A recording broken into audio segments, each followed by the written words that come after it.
Israel's military is operating on more fronts simultaneously right now than at any point in decades. Ground forces in Gaza and the West Bank, air operations over Lebanon, Iran and Yemen, submarines patrolling the eastern Mediterranean, intelligence units running cyber and signals operations around the clock. 3 official branches, ground forces, air force and navy, unified under a single chain of command with an intelligence corps and special forces operating beneath that structure. Here is every branch explained. The ground forces, the Israeli ground forces, are the largest of the 3 official branches and the foundation of how the IDF fights on land. Every Israeli citizen, men and women, enters mandatory service at 18. Men serve 32 months, women 24. What that produces is a force structured around a core of career officers and active conscripts backed by a reserve system that can mobilize at an extraordinary scale. During the peak of the Gaza campaign, the IDF called up approximately 300,000 reservists. In early 2026, as conflict escalated with Hezbollah and Iran simultaneously, the IDF mobilized over 100,000 reservists, specifically for its northern border alone. The ground forces are built around infantry, armor, artillery, and combat engineering. Elite infantry brigades form the tip of that structure. The Golani Brigade is the most decorated unit in IDF history, a heavy infantry formation built for high-intensity combat. Golani has operated continuously in Gaza since the ground invasion began in October 2023, clearing tunnel networks and conducting urban assaults across the Strip. The Givati Brigade specializes in combined arms urban warfare and has operated in Gaza's southern corridors. The Paratroopers Brigade, identifiable by their maroon berets, are trained for airborne insertion and rapid assault. The Kfir Brigade focuses specifically on urban counter-terrorism and has been active in the West Bank under Operation Iron Wall, which launched in January 2025 targeting militant infrastructure across Jenin, Tulkarm and surrounding areas. Armor operates alongside infantry as a core ground combat capability. The Merkava tank is the backbone of that force, a domestically designed and built main battle tank with one feature that sets it apart from nearly every other tank in the world. The engine is mounted in the front, creating a second layer of protection for the crew. The rear of the vehicle can carry infantry or evacuate wounded during an engagement. The IDF operates over 2,000 Merkava tanks across active and reserve formations. Alongside them are the Neymar armored personnel carriers, built on a Merkava hull and widely regarded as among the most protected infantry carriers ever fielded. The ground forces divide their operational territory into 3 regional commands.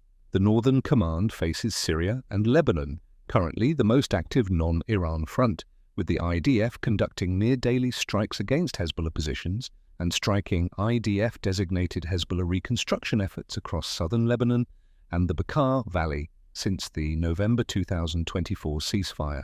The Central Command covers the West Bank and Jordan border, where Operation Iron Wall has been running since January 2025. The Southern Command faces Gaza, where a ceasefire came into effect in October 2025 under a United States-backed peace plan, though Israeli forces have maintained positions along what the IDF Chief of Staff described as a new borderline inside the Strip. Every regional commander answers directly to the Chief of Staff, the only officer in the entire IDF to hold the rank of Lieutenant General. The IDF uses the same rank system across its Army, Air Force and Navy, unlike most militaries that maintain separate rank structures for each branch. The Israeli Air Force. The Israeli Air Force, the Heyl Ha'avir, is the branch that provides Israel its core strategic advantage. A country with no strategic depth cannot absorb enemy strikes and fight back from a sustained defensive position. The Air Force solves that problem. Its doctrine prioritizes offensive operations and preemption, destroy enemy air defenses early, then operate freely over the battlefield. That doctrine was demonstrated in 1967 when the IAF destroyed the air forces of Egypt, Syria and Jordan in the opening hours of the Six-Day War. It has been applied every year since at a tempo that almost no other air force on the planet matches. The modern IAF fields approximately 284 combat aircraft, The F-16 forms the numerical backbone with around 174 aircraft, all Israeli-modified variants designated the F-16I Sufa, meaning Storm. The F-15 variants, particularly the F-15I Ra'am, meaning Thunder, provide long-range heavy strike capability with 66 in service. These aircraft conducted the 2007 strike on a Syrian nuclear reactor, flying over 1,000 kilometers into Syrian airspace undetected, destroying the facility and returning without loss. In June 2025, under Operation Rising Lion, F-15Y and F-35I aircraft struck Iranian nuclear facilities at Fordow and Natanz, decimating Iran's enrichment capacity. The centerpiece of the modern IAF is the F-35I Adir, meaning Mighty One. As of January 2026, Israel operates 48 of them across 3 squadrons at Nevatim Air Base, with the fleet expanding toward a planned total of 75. The F-35I is not the same aircraft the United States flies. Israel negotiated the right to integrate its own electronic warfare systems, its own weapons including the Python 5 air-to-air missile and the Spice-guided bomb family, and its own data links. The result is a platform that can penetrate advanced Russian-built air defense networks, gather intelligence, share targeting data across the entire joint force, and conduct precision strikes, all on the same mission. The IAF was the first air force in history to use the F-35 in combat, confirming that in Syria in 2018. In October 2024, F-35I aircraft flew over 2,000 kilometers round trip to strike Iranian S-300 air defense batteries and missile production facilities, passing through Iranian airspace undetected. On February 28, 2026, as part of Operation Roaring Lion, the Israeli component of the joint US-Israel operation against Iran, 200 IAF jets hit nearly 500 targets in Iran in a single day, operating alongside United States forces and targeting missile arrays, command nodes, and military infrastructure. Beyond fighters, the IAF operates attack helicopters, airborne early warning aircraft, tankers, and one of the most advanced drone fleets in the world. Israel became the world's largest exporter of unmanned aerial vehicles by 2013. Those platforms feed directly into the joint intelligence picture and provide persistent surveillance and strike capability at ranges and durations crewed aircraft cannot match. The Israeli Navy. The Israeli Navy is the smallest of the 3 official branches, but its capabilities are disproportionate to its size. Israel has 2 coastlines, the Mediterranean in the west and access to the Red Sea via the Gulf of Aqaba in the south. The Navy's core missions are protecting those sea lanes, interdicting weapons shipments, and maintaining a strategic deterrent that extends far beyond Israeli territorial waters. Since the conflict in Gaza expanded to the wider region, the Navy has also played an active role in Red Sea operations as Iranian-backed groups attempted to disrupt regional maritime traffic. The surface fleet is built around missile corvettes, fast, heavily armed vessels designed for the Mediterranean environment. Sayeret-class corvettes carry long-range anti-ship missiles and air defense systems, with the Sea Dome naval version of the Iron Dome missile system being integrated into the next generation of vessels. The Navy's operational reach was demonstrated in late 2024 when Israeli vessels struck the Syrian Arab Navy at the port of Latakia, following the fall of the Assad government, sinking 6 missile boats to prevent them reaching hostile hands. The submarine Flotilla, Shayetet 7, is the Navy's strategic arm. Israel currently operates 6 Dolphin-class diesel-electric submarines, all built in Germany. The 6th INS Drakon was launched in November 2024 and entered service in 2025. Dolphin-class submarines use air-independent propulsion systems, technology that allows them to remain submerged for extended periods without surfacing, making them extremely difficult to track. The submarines carry standard 533mm torpedo tubes and 4 enlarged 650mm tubes. Western defense analysts widely assess these boats as providing Israel with a sea-based second strike deterrent capable of operating from international waters regardless of what happens on land. Israel neither confirms nor denies this capability. A new generation of submarines, the Dakar class, entered production in Germany in November 2024 and is expected to begin replacing the older boats in the early 2030s.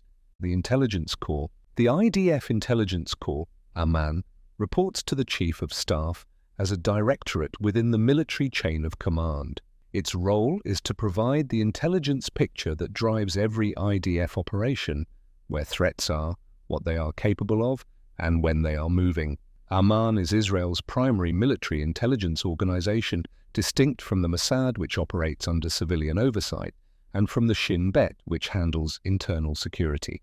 The most significant unit within Aman is Unit 8200. It is the largest single unit in the IDF and handles signals intelligence, code decryption, cyber warfare, and surveillance. Former Commander Yair Cohen, who led the unit for 5 years, stated that approximately 90% of the intelligence Israel's security agencies work with originates from Unit 8200. It is widely compared to the United States National Security Agency and Britain's GCHQ. Unlike those agencies, it runs primarily on 18 to 21-year-old conscripts, hand-selected from national aptitude testing, often identified through competitive high school programs in coding and mathematics. The unit operates a campus north of Tel Aviv at Glilot Junction and runs the Urim Signals Collection Base in the Negev Desert, a facility with dozens of satellite dishes intercepting communications across the region. Unit 8200 is assessed to have played a role in the 2010 Stuxnet cyber attack that destroyed Iranian nuclear centrifuges. In September 2024, Western security sources indicated its involvement in the Hezbollah pager operation, a coordinated detonation of thousands of devices across Lebanon that simultaneously incapacitated Hezbollah communications infrastructure and personnel. The unit was also criticized in the aftermath of the October 7, 2023 Hamas attack, with analysts noting that a veteran analyst had reportedly warned months earlier that Hamas was preparing a cross-border operation and that the warning was dismissed. Unit 8200 is the largest unit in the IDF and by some assessments provides roughly 80% of the intelligence consumed across the entire Israeli security establishment. Beneath Unit 8200, Unit 9900 handles geospatial and imagery intelligence, processing satellite photography and terrain data. Unit 81 builds bespoke technical hardware for special operations units on request. The Special Forces. The IDF's Special Forces operate in a two-tier structure. The top tier answers directly to the General Staff. The second tier operates under the 89th Commando Brigade, which since 2015 has unified its subordinate units under a single headquarters. Sayeret Matkal is the highest tier unit in the IDF. The General Staff's own Special Operations Force, modelled on the British Special Air Service when it was established in 1957. Primary missions are deep reconnaissance behind enemy lines, counter-terrorism, and hostage rescue beyond Israel's borders.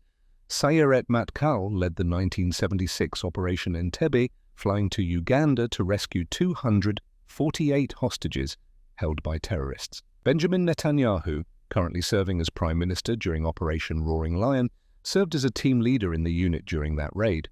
His brother Yonatan Netanyahu commanded the operation and was killed in action, the only Israeli casualty. Sayeret Matkal operators do not wear the unit's insignia in public, one of only 2 units in the IDF with that restriction.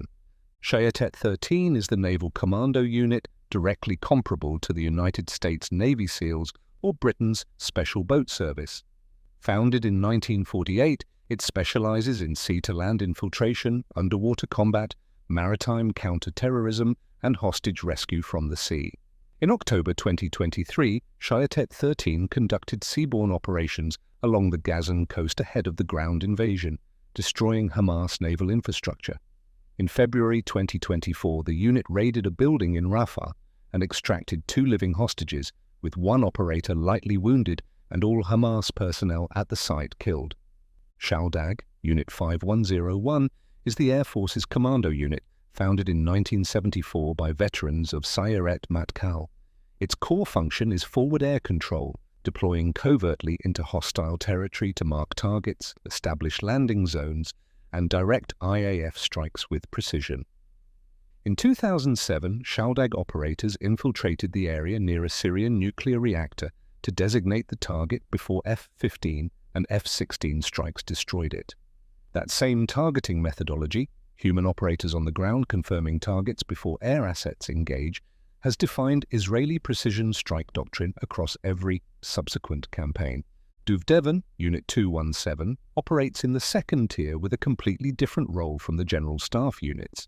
Its operators conduct undercover operations disguised as civilians, moving through urban environments to surveil, capture, or eliminate wanted targets.